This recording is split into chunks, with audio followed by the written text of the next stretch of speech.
नमस्कार दोस्तों, PMS IQ study YouTube channel में आप सभी का एक बार फिर से बहुत बहुत स्वागत है।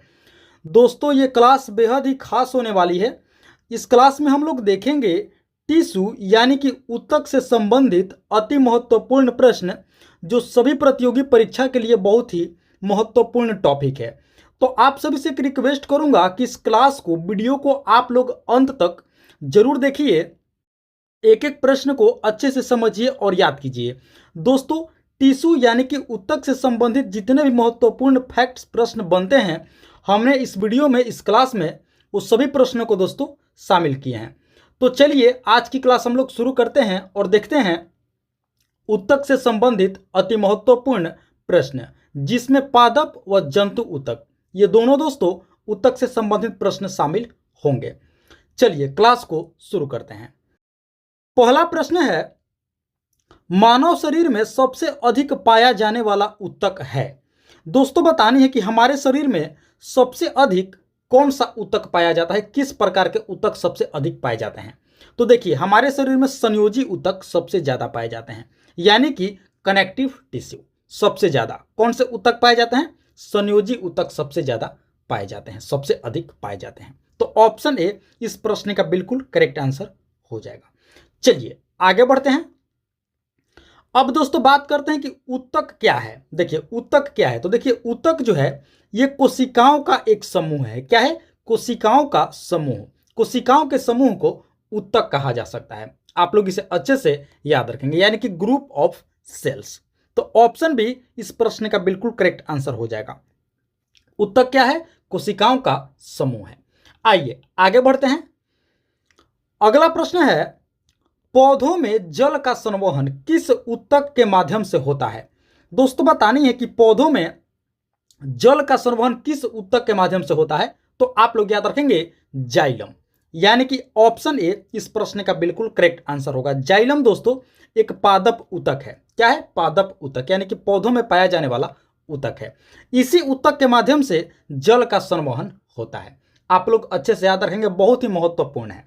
चलिए आगे बढ़ते हैं। अगला है, फ्लोएम ऊतक द्वारा खाद्य पदार्थ मुख्यतः स्थानांतरित होते हैं। दोस्तों, बतानी है कि फ्लोएम ऊतक, ये भी दोस्तों क्या है? एक पादप ऊतक है।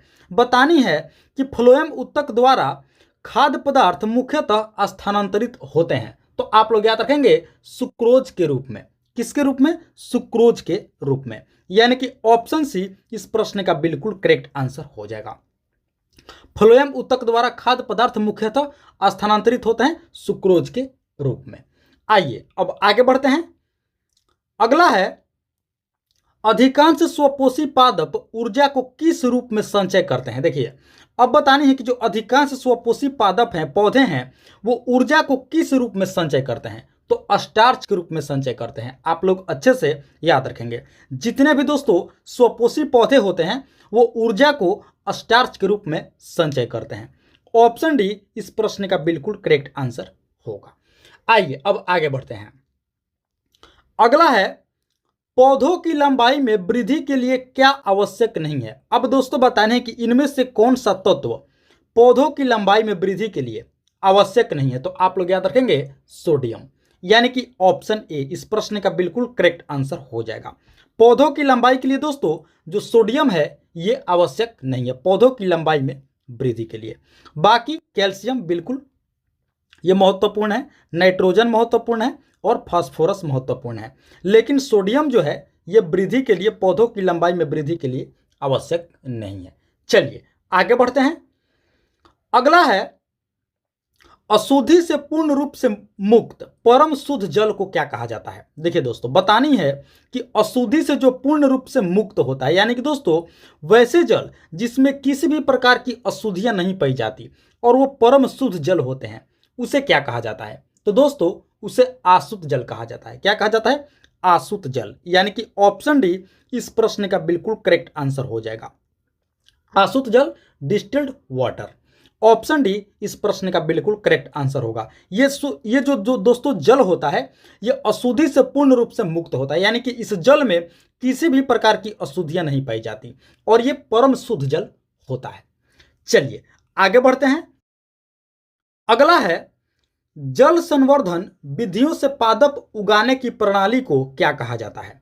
दोस्तों बतानी है कि जल संवर्धन विधि से पादप उगाने की प्रणाली यानी कि पौधों को उगाने की प्रणाली को क्या कहा जाता है? तो आप लोग याद रखेंगे जल संवर्धन प्रणाली कहा जाता है। ऑप्शन सी इस प्रश्न का बिल्कुल करेक्ट आंसर हो जाएगा, आप सभी याद रखेंगे। चलिए अब आगे बढ़ते हैं। अगला है पोसवाह फ्लोएम का दूसरा नाम क्या है? पोसवाह फ्लोएम, इसका दूसरा नाम बतानी है। तो आप लोग याद रखेंगे बास्ट, यानी कि ऑप्शन डी। पोसवाह फ्लोएम का दूसरा नाम आप लोग याद रखेंगे बास्ट दोस्तों, ऑप्शन डी। आइए आगे बढ़ते हैं। अगला है अंतर्वेशी विभज्योतक किसमें पाए जाते हैं? अंतर्वेशी विभज्योतक, तो आप लोग याद रखेंगे इसका सही उत्तर होगा पार्श्विक कली में, ऑप्शन बी। जी हाँ दोस्तों, पार्श्विक कली में अंतर्वेशी विभज्योतक पाए जाते हैं। ऑप्शन बी इस प्रश्न का बिल्कुल करेक्ट आंसर हो जाएगा, पार्श्विक कली। आइए अब आगे बढ़ते हैं। अगला है मानव शरीर में अनैच्छिक मांसपेशियां कहां पाई जाती है? दोस्तों बताने है कि हमारे शरीर में अनैच्छिक मांसपेशियां कहां पाई जाती है? तो आप लोग याद रखेंगे हृदय यानी कि हार्ट में। ऑप्शन सी इस प्रश्न का बिल्कुल करेक्ट आंसर होगा। हमारे शरीर में अनैच्छिक मांसपेशियां हृदय में, हार्ट में पाई जाती है। आइए अब आगे बढ़ते हैं। अगला है निम्नलिखित में से कौन सा मानव शरीर की परमाणु संरचना का एक हिस्सा नहीं है?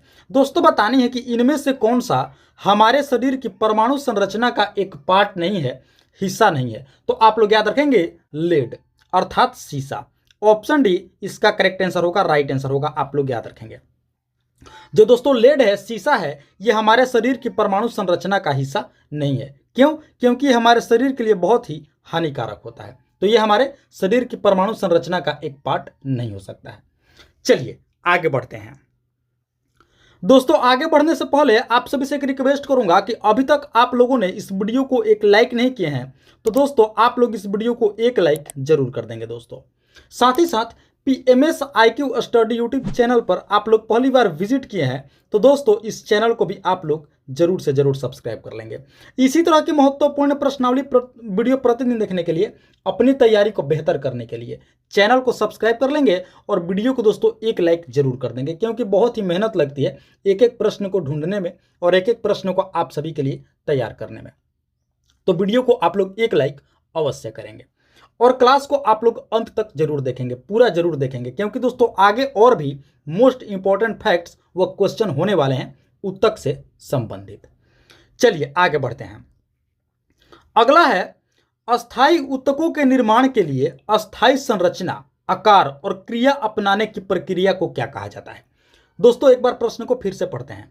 अस्थायी उत्तकों के निर्माण के लिए अस्थायी संरचना, आकार और क्रिया अपनाने की प्रक्रिया को क्या कहा जाता है? तो आप लोग याद रखेंगे इसे दोस्तों कहा जाता है विभेदन। क्या कहा जाता है? विभेदन। ऑप्शन ए इस प्रश्न का बिल्कुल करेक्ट आंसर होगा। अस्थायी उत्तकों के निर्माण के लिए अस्थायी संरचना, आकार और क्रिया ये अपनाने की प्रक्रिया को विभेदन कहा जाता है। आइए अब आगे बढ़ते हैं।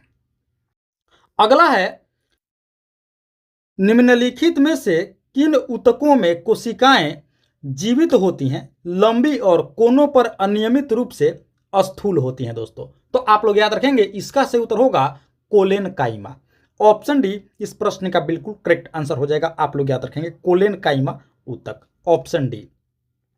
इन ऊतकों में जो कोशिकाएं होती हैं दोस्तों ये जीवित होती हैं, लंबी होती हैं और कोनों पर अनियमित रूप से क्या होती हैं? स्थूल होती हैं।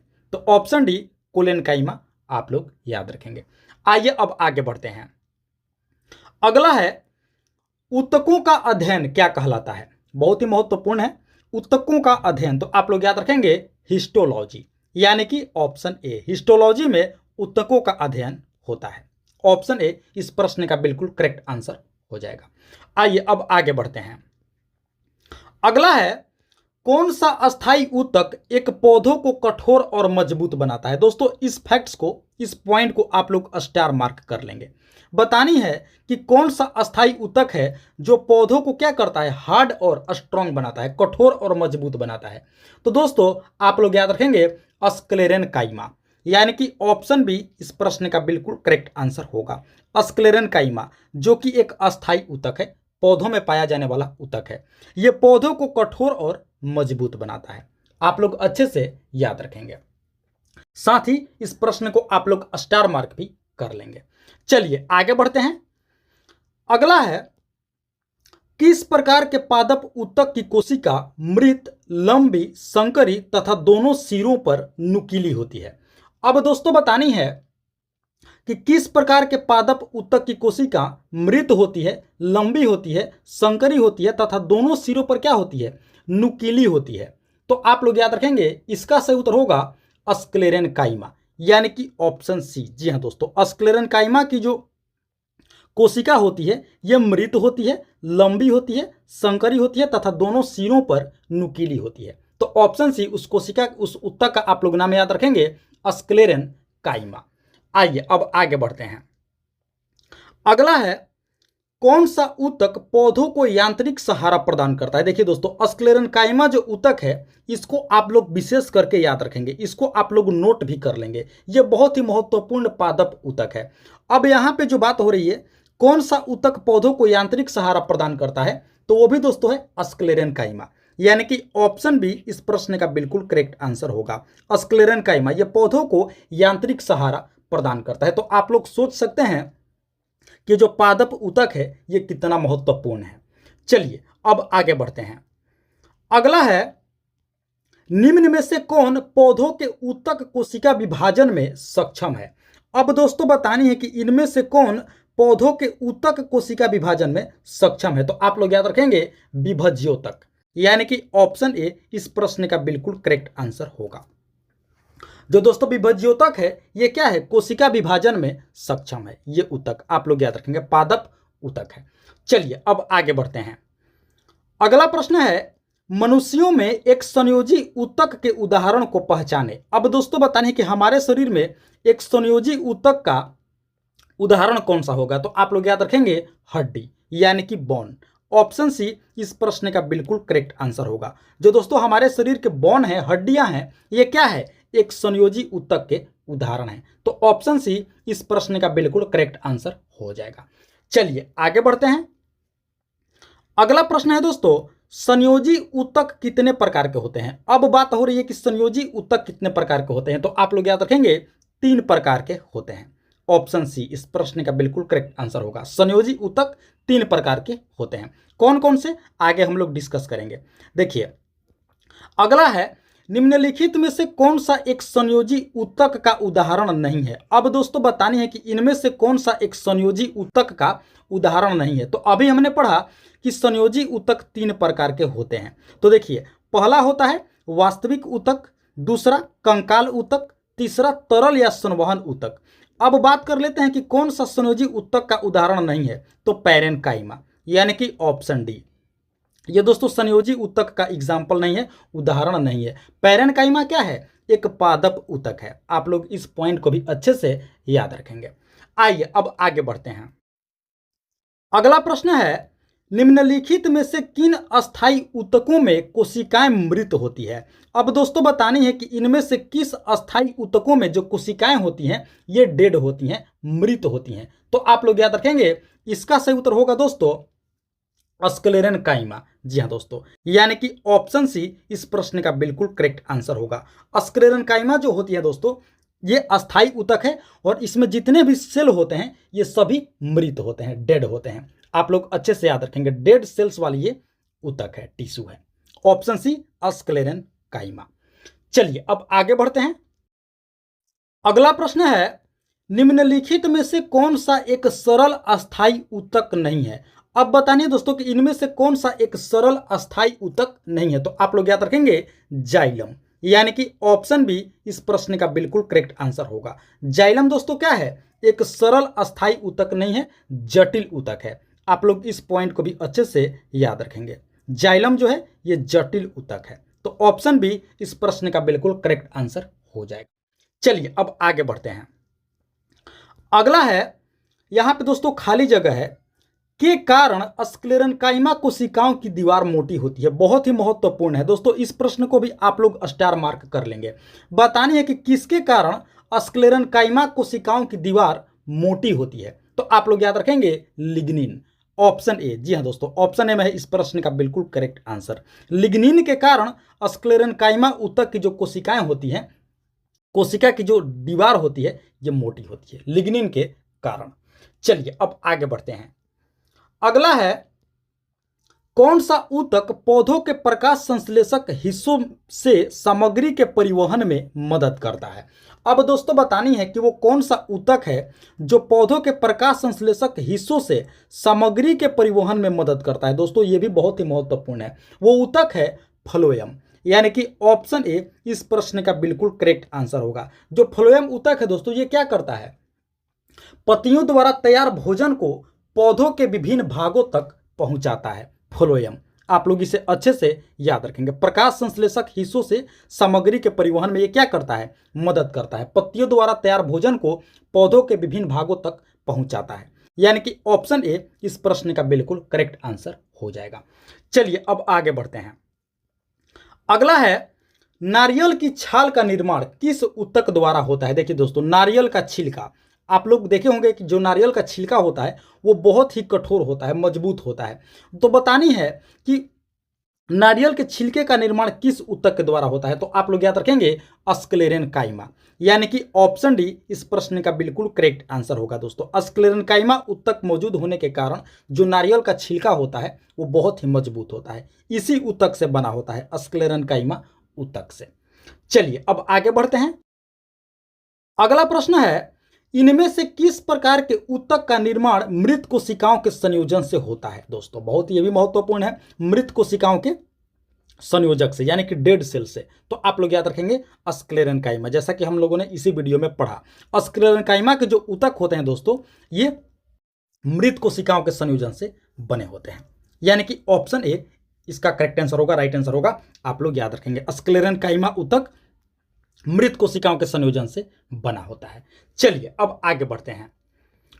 अगला है, त्वचा के नीचे और आंतरिक अंगों के बीच कौन सा ऊतक बनता है। अब दोस्तों बताने हैं कि त्वचा के नीचे और आंतरिक अंगों के बीच कौन सा ऊतक बनता है। तो आप लोग याद रखेंगे वसा, यानी कि ऑप्शन बी इसका करेक्ट आंसर होगा, राइट आंसर होगा। आप लोग याद रखेंगे त्वचा के नीचे और आंतरिक अंगों के बीच वसा ऊतक बनता है।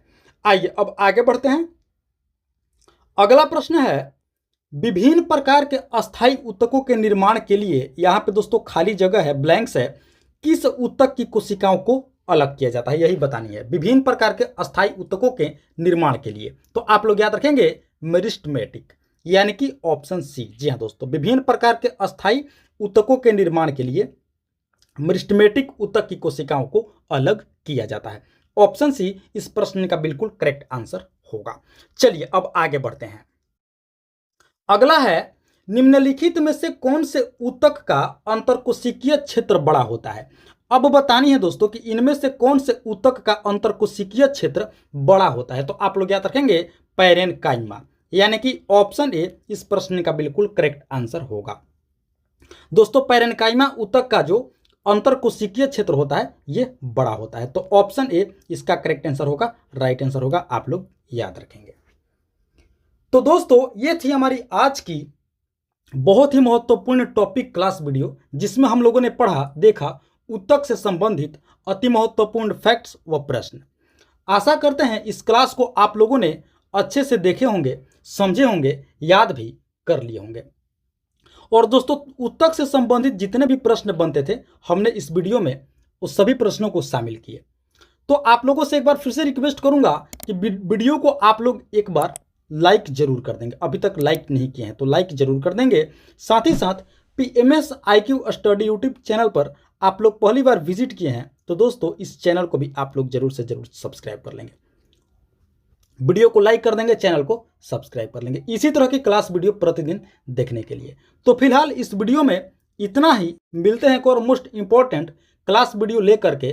तब तक के लिए आप सभी का बहुत बहुत धन्यवाद। जय हिंद दोस्तों।